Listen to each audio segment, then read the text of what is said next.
I wanted to ask about that specifically because you brought up briefly what was going on with Event Comics, and I would love for you to talk about that era because you had the early '90s. I know you were doing stuff with Valiant. That is stuff that got popped off with a Jim Shooter, who I recently actually met for the first time.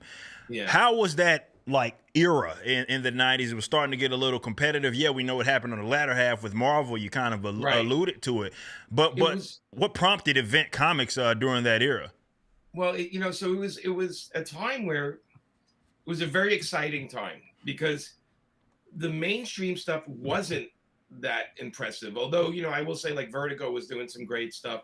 There was one or two good books here and there, but the Image guys came in at the right time because they had energy behind them with that crew, Todd and Rob and all those guys.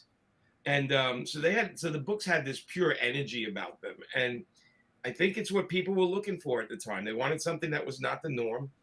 And for us with Painkiller Jane and Ash, we figured we'd launch, we only two guys, so we would launch a couple of books that we felt were pretty grounded, and we kept them in New York, and we did a fireman and a cop, so pretty Yeah. easy if you think about it.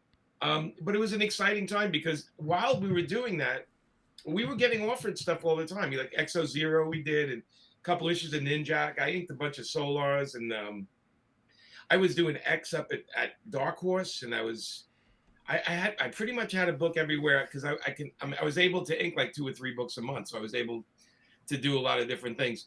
But I also was at the age, I was in my mid 30s where I had like a ball of energy, Hmm. man. I had like too much vitamin B, and I would work constantly. I would say my dinners when I had to pull all nighters were Chinese restaurant, a rack of ribs, and two or three Mountain Dews. Like I had the gamers fuel going while I was doing comics, but it was an exciting time because all of a sudden creators started owning things, Yeah. or they co-owned things, and the companies had to keep up with it. So companies had to offer deals not to lose their creators. And again, this was all happening when Wizard Comics started, Yeah. right? Yeah. Wizard Magazine started. And when Wizard came out, it changed the industry because all of a sudden, here was a magazine putting the faces of the creators on it and then talking about the market and the aftermarket and what's coming. And, we didn't have the internet then. The Mhm. internet was just starting maybe 78, where some people had computers to do chat boards and stuff like that, but there was not a lot going on.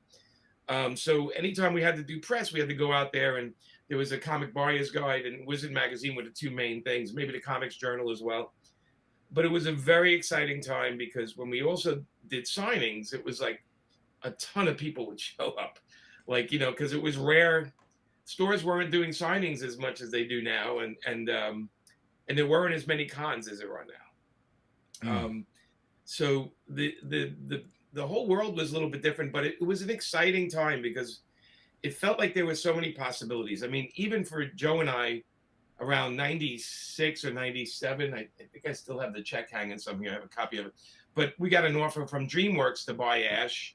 And then, Oh yeah. and then when the 2000s came, again, we had an offer twice to do Painkiller Jane. We did a TV movie and then we did a series, 22 episode series. So the possibility of creating your own thing and making a living off it was there. And we milked it. But I loved the characters. I still loved the Punisher, and I still love the characters of DC and Marvel.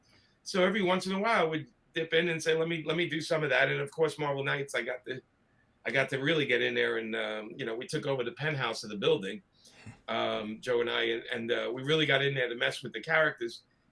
But it was an exciting time because again, it's not like when the internet now is like things happen, the minute they happen. Like a lot of stuff. Um, People didn't know until they picked up Wizard magazine or they went to the store and they had that weekly buyers, that newspaper thing you got that showed the books coming out. So the communication was not there. Is it better now? I don't know. I love the fact that a certain amount of artists and writers are on the internet. You can chat with them. You know, um, I've kind of made it my business to be able to communicate with people and talk about what I'm doing, but not everybody's built for that. I Right. still know a Right. world of artists, my wife included, that never goes on. Like She has a funny, her Twitter name is Amanda Rants a Lot, and the joke is she doesn't rant at all. She's hardly on it. But she's managed to build her name up based on the quality of her work. Right. So people still run to her for stuff, and even though she's not out there except for conventions. Then of course she'll talk to you all day long. But it was an exciting time. Like I said, watching Todd and the guys do their stuff, it really inspired us to step out of what we were doing and give it a shot, and it did pay off for us very well. Most definitely. Thanks for watching. Be sure to head over to Rippaverse.com to check out our comic book company. We have books, plenty of merchandise, and even some glorious animations from Rippaverse Studios. Next up, possibly our most anticipated book thus far, Yaira.